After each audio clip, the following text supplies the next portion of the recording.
Joining us today is Dave Breeden from New England Timing, and he's going to talk to us a little bit about what an event timer does and a little bit of a history of his company. So, Dave, how long have you been timing events? I've actually been timing events about 20 years, but New England Timing is in its 15th year. Mm-hmm. Over the years, I've worked for a number of different timers, Bay State, Yankee, Lindmark, a number of timers. But I started my own company with another runner, Jim Mule, 15 years ago. What type of events do you time? I know you time running events, but and I also know that you time swimming events because you do my event. But what other events do you time? We time just about anything that can be timed. Mm-hmm. We have timed bike events, which is not my favorite. But we also time quite a few OCRs, as they're called, obstacle course races. Mm-hmm. And that is what a Spartan race is considered an OCR. I timed one Spartan race many years ago, but the majority of my OCR races have been with Bone Frog, which is a company out of Massachusetts, and a bunch of Navy SEALs who put up these crazy obstacles for people. Mm-hmm. And I also do a number of races for a gentleman out of Hoboken, New Jersey, who does what he calls City Challenge, which are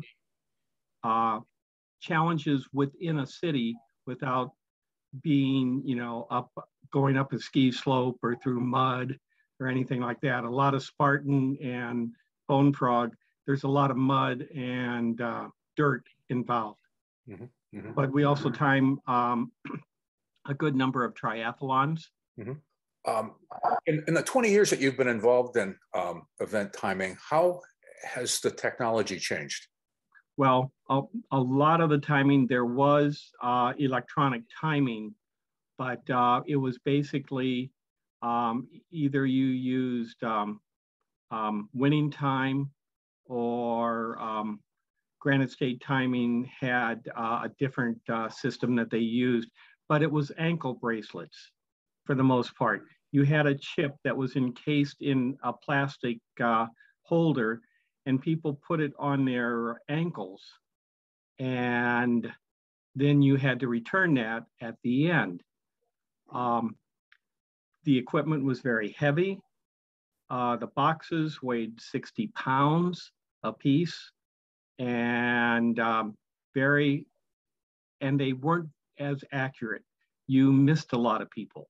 Mm-hmm. I would say you probably had if you were really lucky, a 95% mm-hmm. Return rate.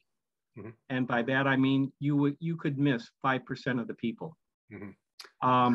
Now. So did you have like a backup plan? Or? Oh, yes. And I had it's actually called a time machine. That's its literal name by the company, a time machine. And usually you did a manual backup, which basically meant that somebody was sitting there with this little computer in their hands. It was about the size of a bread box, I would say. And you punched in numbers and hit enter as people cross the finish line. And that number would be associated with a time. How has the internet changed timing services?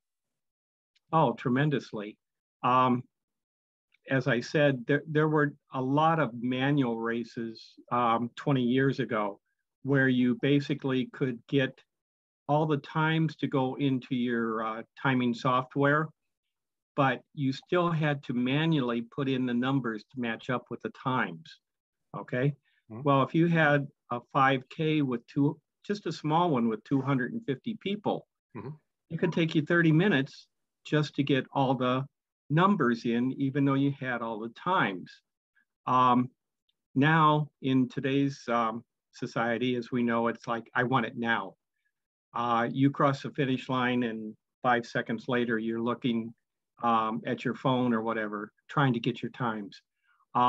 With the internet, my systems right now are basically connected to the internet. They go to a website. It goes through our timing software. And 10 seconds after you finish a race, if you want to look at your time, it's already up there. Yeah. And one of the things that I'm always really pretty impressed with at my swim event is integrating your timing system with the Novus Mage display, so that yes, when the swimmer comes out of the water, crosses the mat, and his or her name is announced and name put up on the big screen, it really is pretty cool. His equipment has revolutionized, I think, what a race announcer, because basically it used to be my mats would give that information to somebody like Andy Shackett, okay? And we would give him the software and a download of all our information, and Andy could announce that. Yeah. Okay. But he had to wait for it to come into his computer, where Steve, it pops up on the screen. It's amazing. Yeah. Yeah. It's really pretty cool. Can you describe for the students what your setup looks like? And I've kind of mentioned timing mats and that type of thing, but what does the whole ball of wax look like? And then what's on your screen on the computer when when the runners or swimmers or triathletes are actually coming in? What happens is basically the mats are set up in a position on the ground where swimmers, bikers, or runners go across the mats. It's an RFID system, which is the same thing as if you try and steal something from a store, an alarm will go off if you try and go out the door. And basically those readers in the mats that are on the ground are connected to my controller. So that information goes into the controller, which is connected to the internet. And the internet takes, through my timing software, which is connected to the internet, it takes that information, correlates their start time versus their finish time, and subtracts it and gives you your final time. In this course, the students are coming up with are designing a new event that could be just hypothetical, or it could be something that they really want to actually do. And definitely contact your timer well in advance. Final question: if somebody wants to get in touch with you, how would they do that? Okay.